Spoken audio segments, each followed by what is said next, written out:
Okay, we are recording. So then let me hand things over to group 7. We are Group 7. This is our Lunar Microsatellite Enclosure and Dispenser, also known as LUMED. I am James Bond. I'm Benjamin DeMars. I'm Taylor Fisher. I'm Luke Nevins. And I'm Harrison Ochi.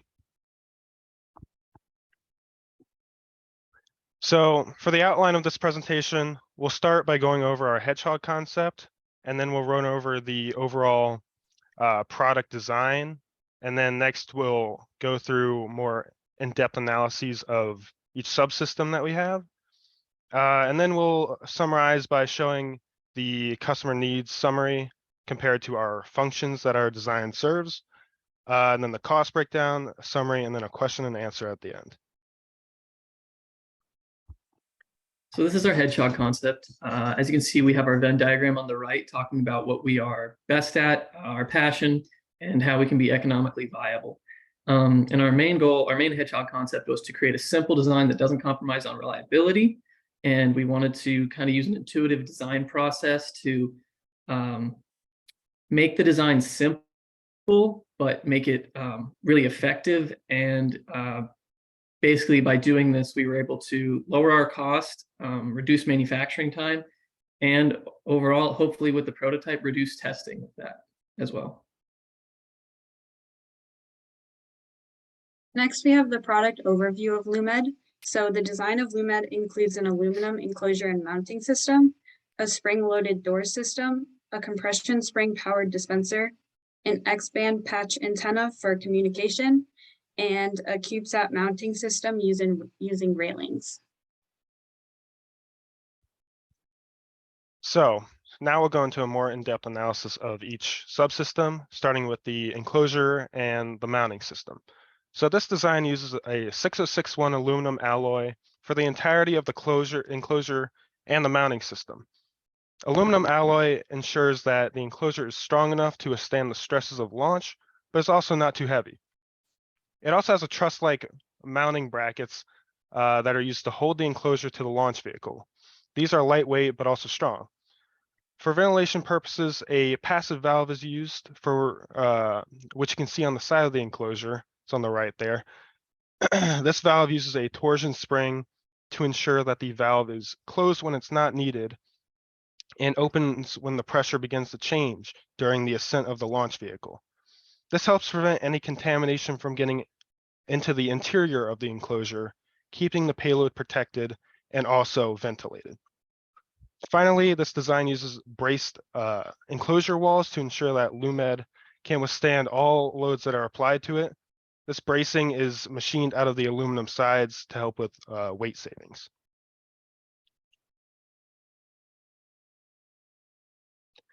For the mounting brackets, a more detailed analysis can be done since this part has a critical role in the success of this design. Analyzing a singular bracket, each member of the truss design has an area of about 81 millimeters squared. And each bracket also weighs less than 1/4 of a kilogram, which ensures that this design doesn't exceed any weight limitations, which is 5 kilograms. And for this analysis, the launch acceleration will be assumed to be 7.5 Gs of acceleration, which is according to Rocket Labs and their launch vehicles. This was the highest launch acceleration out of any of the rocket manufacturers, which means that this is preparing for the worst case scenario. And so these can be used in any other launch vehicle manufacturer's vehicle. So if the entire assembly, Cubesat and LUMED combined, weighs 30 kilograms, then the force acting upon the brackets is 2,207 newtons. Split amongst each bracket, since there's 2, that means 1,103 newtons roughly are acting on each bracket. Using this information, a finite element analysis can be done on the bracket, with the unstressed and undeformed bracket on the left, with the results on the right. For this illustration, blue indicates a member that's under tensile stress, and red indicates compressive stress, and white members are zero force members. The highest compressive stress that acted upon the bracket was 10.5 megapascals on member 2. And the highest tensile stress was 5.6 megapascals on member 8. Considering that the yield strength of this aluminum alloy we're using is 145 megapascals, these brackets are more than enough to withstand the load of launch. The same analysis can be done on the enclosure wall bracing. Again, the load from the launch can be calculated using F equals MA, and the same force is present here. With each side wall taking half of this load, the force on an individual wall would be 1,103 newtons approximately. Performing the finite element analysis on this part of the enclosure reveals a maximum compressive stress of 15.4 megapascals on member 35 and a maximum tensile stress of 23.8 megapascals on member 7. With the yield strength of 6061 aluminum alloy being 145 megapascals, it's clear that these walls are equipped to handle these stresses.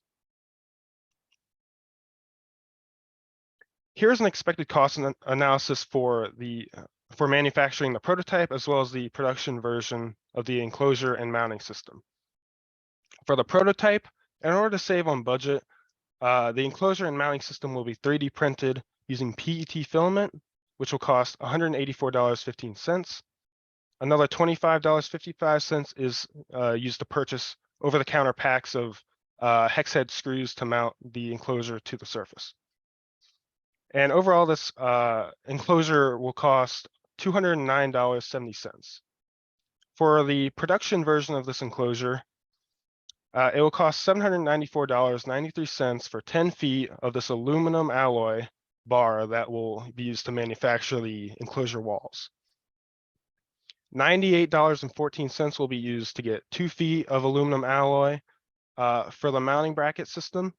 And again, a pack of hex head screws will be purchased for that same price, $25.55 to bolt the brackets to the launch vehicle. And overall, this would cost $900 and $918.62. Here's a summary of the customer needs matched with the function that this enclosure design uses to fulfill those needs. I won't go through all of these in detail right now, but for a few I will, such as how heat tolerant materials are used to ensure that no part fails under the extreme high and low temperatures that are experienced during the mission.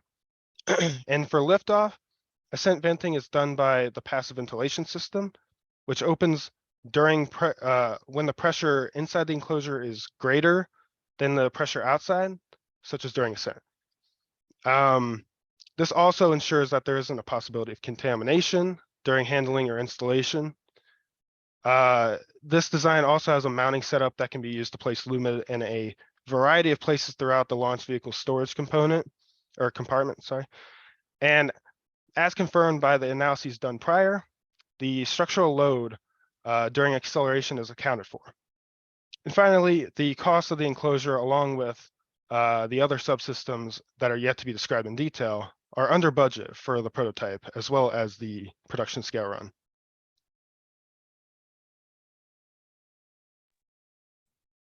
Now to look into some subsystem analysis of the door subsystem. On the right is a graphic showing a general overview of the door subsystem. What the door consists of is a 6061 T4 aluminum sheet, like has been used in the enclosure and mounting system. This is a 1/4 inch thick sheet that is machined to maintain strength while reducing the overall mass a little bit. There is a 1-inch stroke linear solenoid as a part of this system that is attached to a linear actuating rod that moves a lever and latch system that will be shown in the next slide. So this door consists of springs that are flush with the CSD enclosure. So when that latch and lever disconnect, the springs initiate the motion of the door. This door also includes a 270-degree torsion spring, which once the door has been opened, will prevent it from swinging back closed. So now looking into this lever latch mechanism, there is a pin that is a part of the enclosure and mounting system that sits in the slot shown in the lever in this image. As the actuator activates and pulls the rod backwards, it moves the lever down, sliding it along that slot where that pin is. The images at the right show a cardboard model of this, where the black dot on the cardboard represents the place where the lever is fixed to the rod. The slot represents the slot on the lever, and the bottle of Gatorade shown there represents the latch on the door. So as shown in this model, as the actuator pulls that black dot down on a linear path, the lever slides along that fixed point of that pin and out of the way of the latch so that the springs can then push the door open. Now to get into some engineering analysis of this system, a failure criteria was established for that actuator rod, assuming that maximum acceleration established in the enclosure and mounting analysis of 7.5 Gs. It was determined that if that was to be put directly onto this system, there would be a 96 megapascal stress on the rod. Given the yield strength that was previously described as 145 megapascals, that gives a factor of safety of approximately 1.5. And now to look into the customer requirement of the 2-minute opening time. From those springs, a potential energy was established, and then using a relationship between potential and kinetic energy, a velocity was established that would cause the door to be fully opened to 270 degrees in approximately 0.8 minutes, which is well under the required time.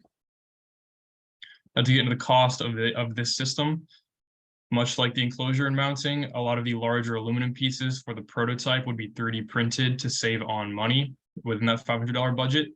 And then OTS parts such as screws and nuts and bolts and that linear solenoid OTS parts would sum about $112 for a total of $119.23.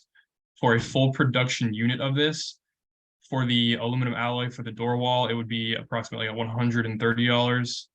For the actuator rod, it would be approximately $74. And then all other OTS parts, including mountings, the linear solenoid, screws, and more, would be about $140 for a total of $341.34 just for the raw materials for that production unit. Now this here shows a little bit of how this design was developed to keep all the customer needs in mind. That includes the customer need of the mass. This subassembly for the production unit is under 1 kilogram, so it does not push the assembly over its mass limit. It also does not push over either the prototype cost limit or the production cost or several other of the requirements shown in this image.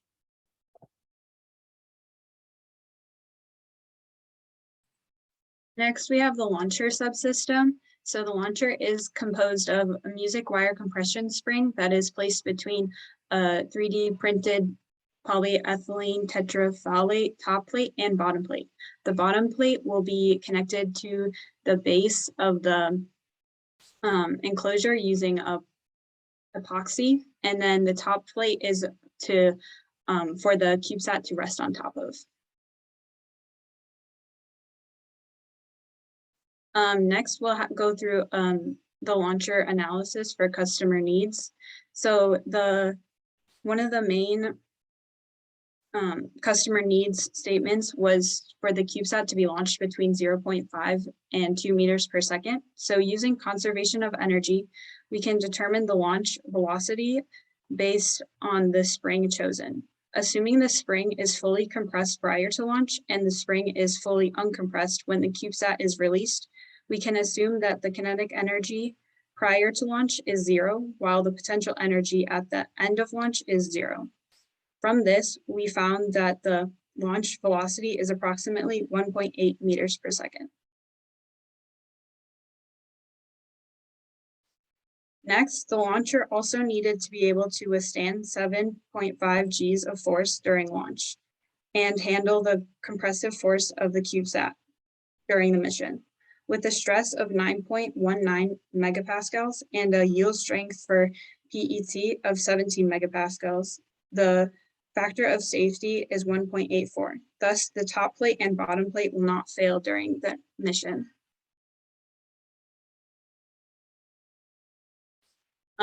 This subsystem was relatively cheap and cheaper components could not be found. So the production and prototype costs will be the same. The PET filament will be $22.90. The compression spring will be $39.14. And the Permatech epoxy will be $5.29, with a total of $67.33, keeping it well in budget for both prototype and production costs. And then here's a map of the customer needs that are met with this subsystem.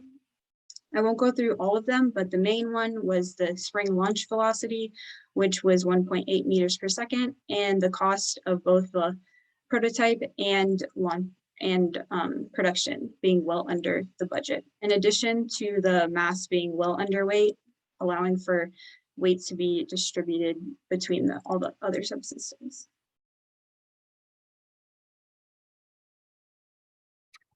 Next up, we have the communications and power subassembly, and the main communication module is achieved by an X-band patch antenna, which has the ability to communicate via NASA's deep space network, satisfying a customer need of constant communication with the Cubesat dispenser. It's relatively lightweight at only 3 grams, and the casing is made of 606-1 aluminum alloy. And the equation I have shown is just a quick Ohm's law view to see if the antenna would work according to the manufacturer's specifications, and it does. And to provide power to the Cubesat dispenser, we have a DIL cable housing, which is compatible with our 28-volt direct current power input given by the SLS that the Cubesat will be mounted to. And it is the same cable housing used by the aerospace design team we were working with that helps with standardization and avoiding interference. And the way that we will be able to connect to the Cubesat and power them is our design team, the aerospace design team, has their power port on the back of their Cubesat. And so from our junction box, we will be able to plug in our connection cable into the back of their Cubesat, and then through the launch mechanism pushing out the Cubesat, the cable should just pop right out of the back and allow them to fly out without any snags or hiccups in the launching process. And as we can see here, there's just the junction box. That was going to be what houses the shunt type voltage regulator, which just controls where the power is being provided to either the Cubesat or the antenna or other electronic components in our design. And it weighs about 80 grams, so again, very lightweight. And it is also made of 606-1 aluminum.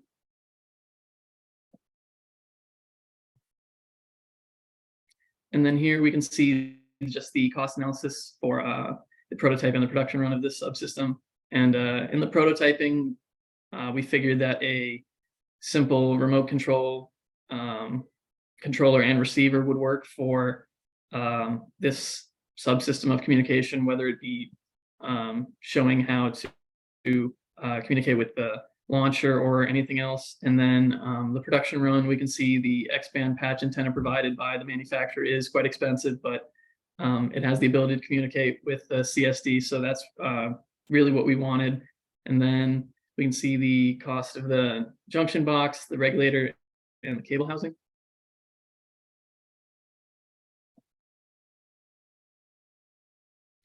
And then here we just have the customer needs that are relative to the system or related to the system. And for the entire assembly with wires and everything included, comes out to about 0.9 or 0.09 kilograms. So that's very lightweight and doesn't really affect the other subsystems that much. And our prototype is very cheap, and the production cost is expensive, but we want to make sure we get good communication with the Cubesat dispenser to ensure the mission completion. And we make sure that the X-band patch antenna works with NASA on their frequencies. And by using a wired connection with our Cubesat, we ensure that they are consistently powered and will be ready to, take on the second part of the mission that we are helping them with. So up next, we have the Cubesat Interface subassembly. This is composed of four rails that house the Cubesat that was given to us by the aerospace design team.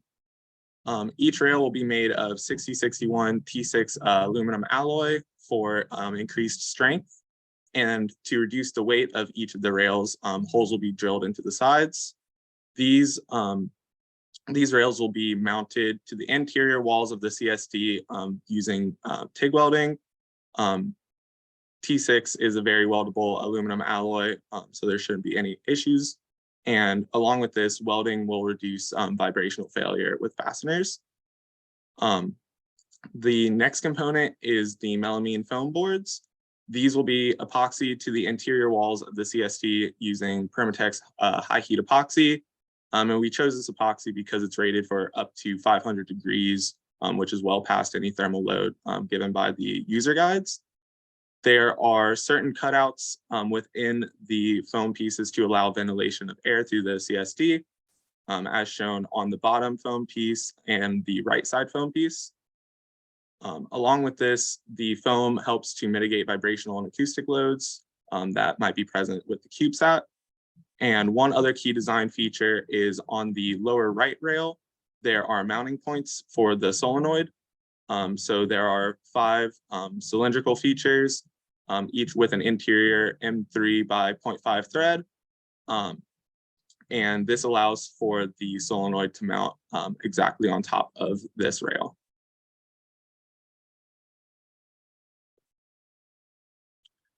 So a stress analysis was done to ensure that the rails will not fail under maximum loading from the launch vehicle. The smallest face of the rail was chosen for analysis because this is the most likely point of failure. So using the force from the maximum acceleration, we have a pressure on that face of about 224 MPa. The yield strength of 6061 T6 aluminum is 241 MPa, which leads to a factor of safety of about 1.1, which ensures that that face will not fail under the maximum load requirement. Along with this, this will be able to withstand the maximum acoustic load of 343.6 pascals from the SLS Mission Planner's Guide. And comparing this to the yield strength of aluminum, it is far under that and ensures the acoustic loads will not lead to failure. A vibrational analysis was also performed for the melamine foam, in which the equivalent stiffness was found. For this specific analysis, I chose the upper foam piece because this is the thinnest foam piece and will likely have the highest natural frequency. And the goal of this analysis is to ensure that resonance will not occur under the maximum vibrational load. So using the elastic modulus of the foam, which is 140,000 pascals, and the area and length from the associated dimensions, we were able to find an equivalent stiffness of about 565,384 newtons per meter. Plugging this into the natural frequency equation, we get a natural frequency of about 23.93 hertz, considering the mass of the CubeSat to be 25 kilograms. The maximum vibrational load of 2000 hertz from both the Falcon user guide and the payload user guides was compared with this natural frequency. And since the natural frequency falls well below this vibrational value, resonance will not occur and ensures that the CubeSat will be protected under this load. And so here we have a brief cost analysis. The rails will be made of PET plastic to show proof of concept and reduce cost for the prototype. This comes out to $22.11 for this material. The foam will be prototyped using styrofoam to make easier cuts as well as reduce cost. And this comes out to be $15.99. And then the Permatex epoxy will be used to mate all of these faces, which is $6.46. The full scale production run requires 6061 T6 aluminum bar stock, which comes out to $587.97 for 8 feet of the bar stock. The melamine foam board can be used for all foam sides with its associated dimensions. This comes out to $94.38 for one of the foam boards, and then the same epoxy will be used to mate everything together on the full scale run. And then here we have a brief discussion of the needs that are met with this subsystem. So as shown in the failure analysis, it is able to withstand 7.5 Gs of acceleration. The holes to reduce weight in the rails brings the entire prototype to about 1.04 kilograms. It is protected during launch with the foam as well as the rails that can withstand the loads, and the epoxy also will ensure that it will not fail under the thermal loads. The cost and of the prototype as well as the production scale fall very low.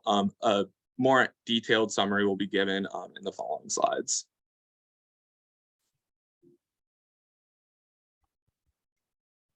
So here is an overview of the customer needs map, and it shows all of the needs described by the customer and how they're going to be addressed by a subsystem and then a function that our design has.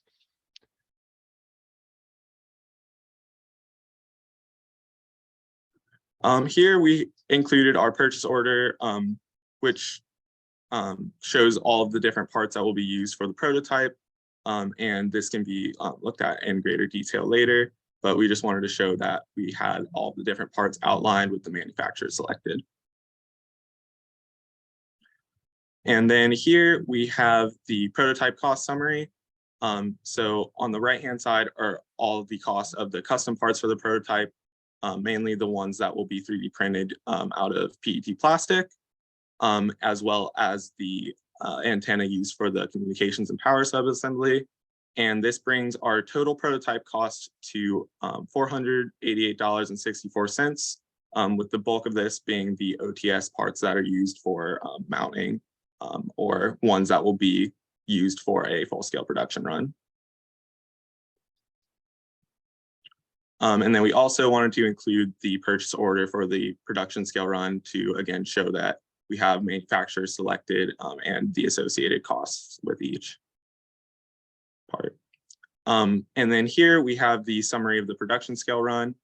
Again, the bulk of the cost here comes from OTS parts, mainly from the communications and power system, because all of the parts used to make this subassembly are entirely OTS.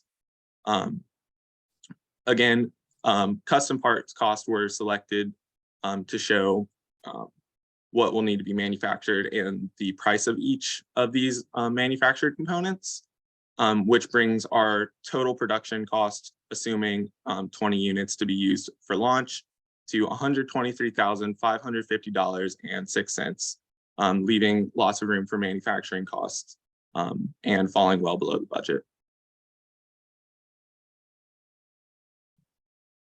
I'll offer a brief summary. The Lumed design that we developed is simple while also accomplishing all of the customer needs.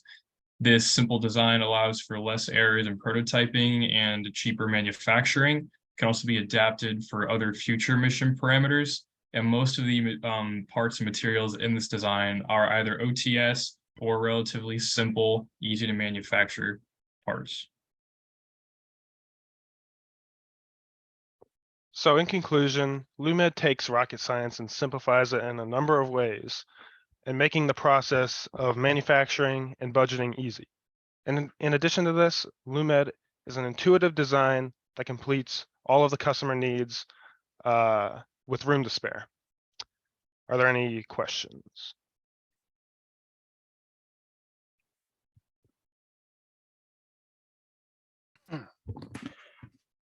All right. Thank you for your presentation. Do we have any questions from the panelists? And sorry, before we, Rick, I saw you pop in here maybe a minute or two after we started. Do you have the grading rubric, or do you need me to resend it? So I do have the grading rubric. I don't know what this team number is. We are group 7, team Group 7. Okay.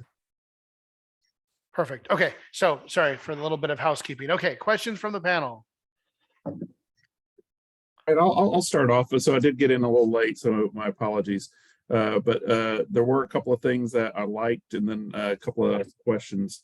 I really liked the slide that had the cardboard model to explain the lever latch combination. That's a nice way for people to conceptualize what's going on there. Really nice. I really liked how your presentation kept going back to how you were satisfying the customer needs. To me, that's kind of key, is that you need to clearly show how you're meeting each of the different things. This is just my professor in me, significant figures, right? Don't give me a number that has so many digits, right? Let's make it nice and simple. Less is more in that. And then on your total production cost, quick question there. So you were way under the target. Could you talk a little bit to why you think the target was so much higher than what you came in at, or do you feel like you were missing something there? So in the figure we offered in this presentation, that was kind of the figure given for a production scale run of just the raw materials, pretty much the purchase order. We didn't include in that figure manufacturing costs or costs of labor that would go into building that. So that's something we're going to include in our final design report that I imagine will put us much closer to the actual target number. Okay, yeah. So that was kind of what I was looking for, right? Because someone slipped it under. Well, we don't have manufacturing cost here, and you don't have the labor cost there. I think that'll drive your cost up to a more reasonable level. So definitely need that. So just make sure it gets into your final report. Thanks. Good job. Absolutely. Overall. Thank you. Thank you. I'll follow up, Rick, if that's okay. Good presentation, everyone. I really enjoyed kind of sitting through this. I must second Rick and say that I did enjoy kind of seeing how you guys were satisfying kind of the customer needs and all those items after every kind of subsystem. You kept going into that, so I enjoyed that. Personally, in one item I would have liked to see a little bit more is just maybe more visual, so I can get a further understanding of the design. I felt like we focused maybe a little bit more on kind of the number side of things. That's fine. Just kind of to get those sig figs as was mentioned. One question I did have is, was there any type of kind of like structural weld analysis or anything that was done? I know when it came to the rails, we talked about getting rid of fasteners, I think, due to kind of them loosening with vibration. So we went to kind of TIG welding, but I think it was specifically mentioned that was maybe along the inside seam. So I was kind of wondering, are we getting that same robustness that we could do kind of bolted joint calculations? Did we verify that we are getting this by the welds? Did we kind of investigate any of that?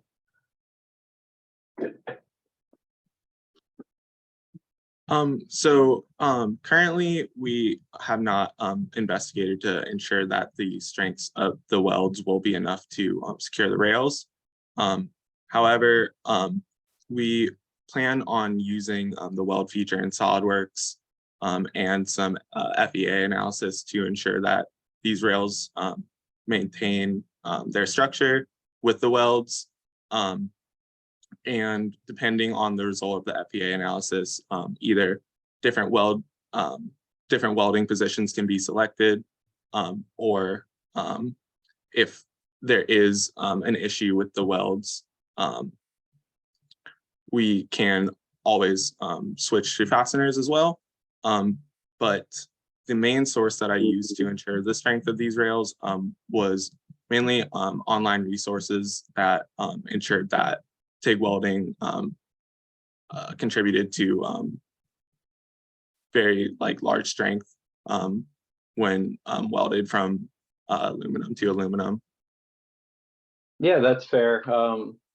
It's just something to kind of, I guess, keep your eyes open for. I just wasn't sure what the wall thickness of some of the items were. And we mentioned kind of we went away from fasteners. So just wanted to put that out there that could be something that should be looked into with the analysis. You guys did good analysis, it seems like, on each kind of structural member, but you don't want it all kind of busting apart at the welds if you should be welded in more than just maybe like the inside seam. So just something to keep out on the radar. Other than that, I enjoyed the presentation. So thank you guys. Yeah. Thank you for the suggestion as well. Julia, you're up. Oh, we already know how this is gonna go. So, team, tell me why you did not include manufacturing or labor costs.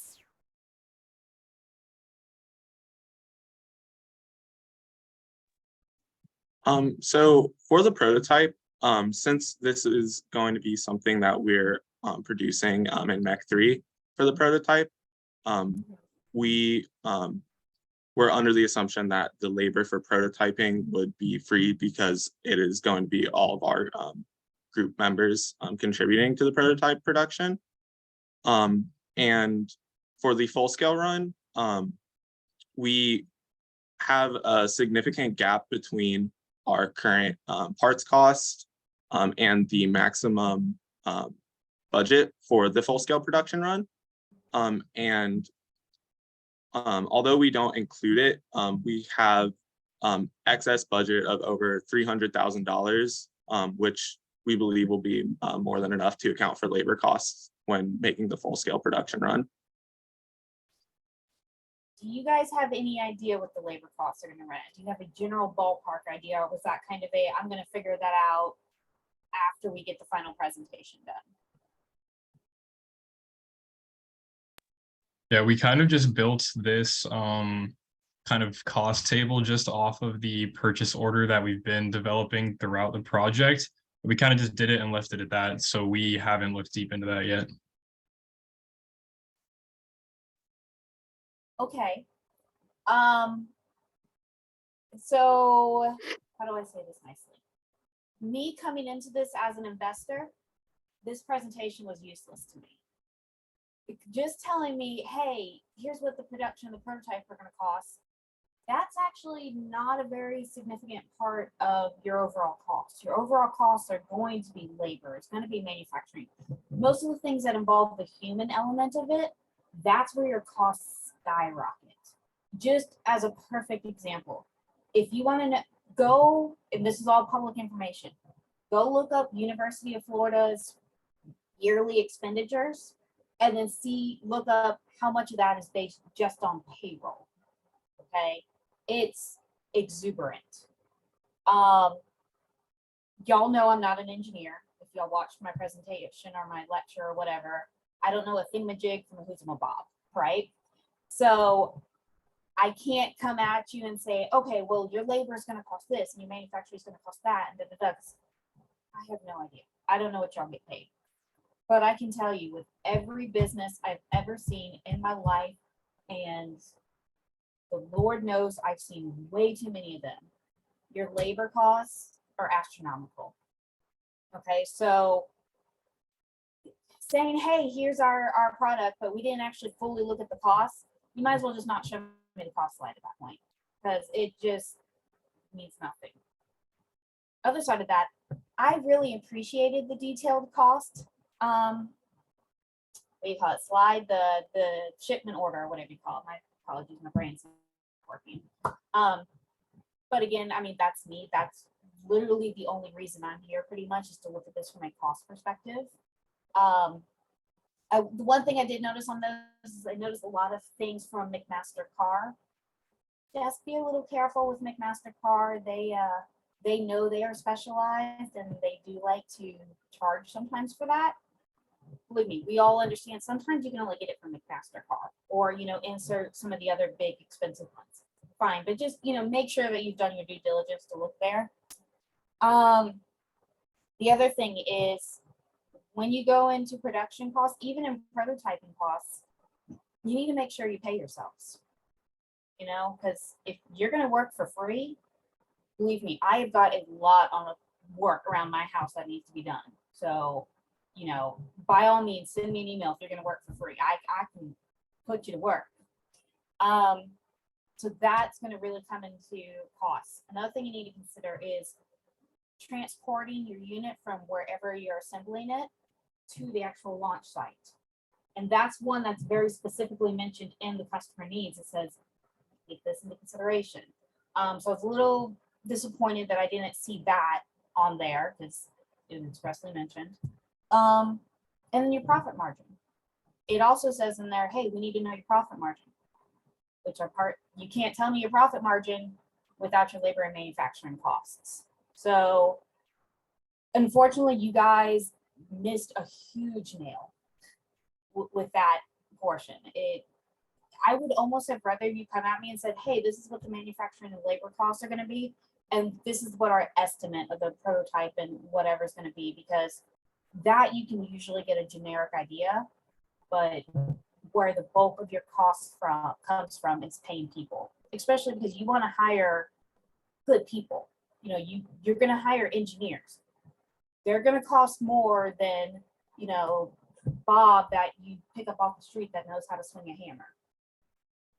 So really, really, really take a step back and look into that. Besides that, so with the 3D printing for was there any 3D printing for the production line itself, or was that all prototyping? For the launch system, there was a 3D printed piece that I know Taylor presented that, Yeah. but then the rest of the 3D printing was through the prototype.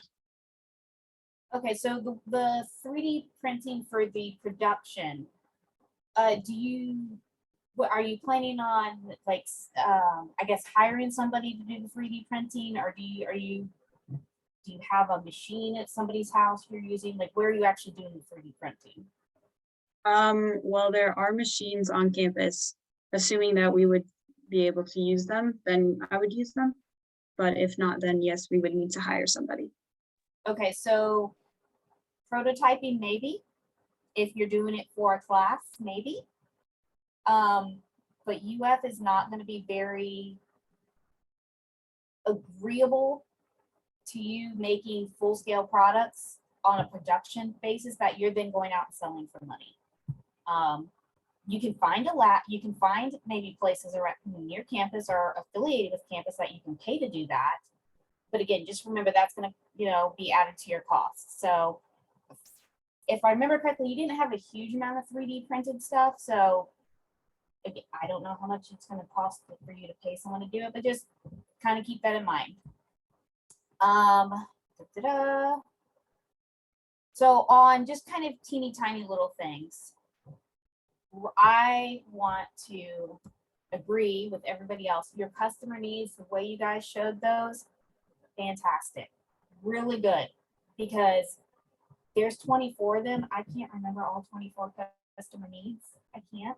So by showing, hey, this was the customer need and this is how we addressed it, perfect.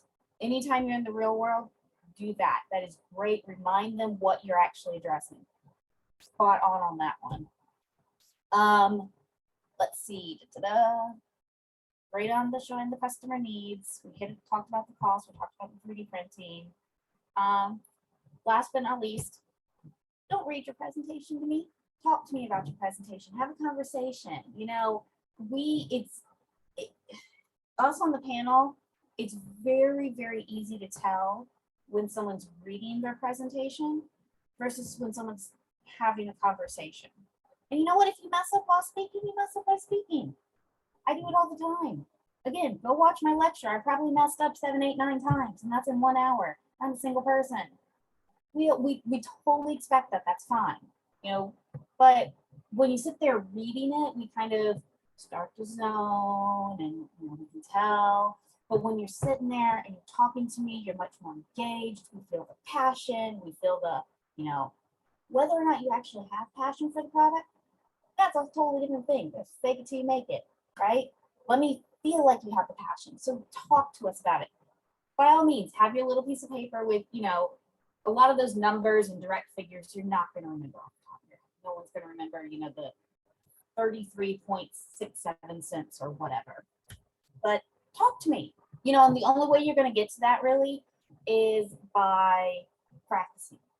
Practice, practice. Yes, write down your speech if you want to begin with. And, you know, I know everybody hates the old adage, go stand in front of the mirror and practice, right? It sucks and everybody hates that, but it actually works, believe it or not. So, but other than that, your presentation was very good. Again, manufacturing costs, I semi-cringed, but the professionalism, and again, the customer needs portion. Fantastic, best I've seen so far. Thank you, guys. Thank you very much. Thank you. Thanks. And then I just have one go back to what Michael mentioned. I agree on the weld stuff, but in your response to that, you mentioned going and doing some finite element analysis. I would recommend instead doing a weld analysis, something out of Shigley's or Norton, something where you can clearly understand what values are going in and what results you're getting. Finite element analysis is great for pretty pictures, but you want to make sure you understand the results you're getting, and that can be lost sometimes going straight to a finite element analysis. If you want to do both, great, but I would recommend doing hand calcs first. Okay, yeah, definitely noted. Thank you for the suggestion on that.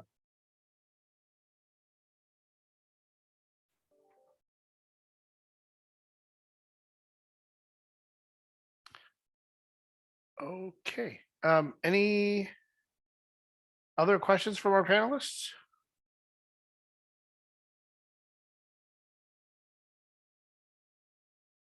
No. Okay. Seeing none. Actually, this is a good time to stop because we're supposed to be 2:45 and it's 2:47. So that's a new record. I'm only 2 minutes late. Oh, now I'm 3 minutes late. Okay.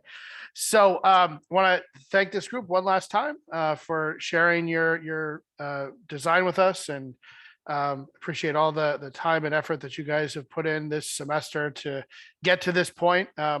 I don't think Dr. Nemi's here. No, he's not. But at this point, he would drop into chat something like, the pain is almost over. So you guys have traversed what some of my faculty colleagues call the final boss in the mechanical and aerospace engineering curriculum. So congratulations on making it to the end of one of our most challenging classes. Thank you. Thank you. Thank you. Thanks. Yeah, thanks. Thanks a lot. Very good. Okay. Well, I'm going to stop recording.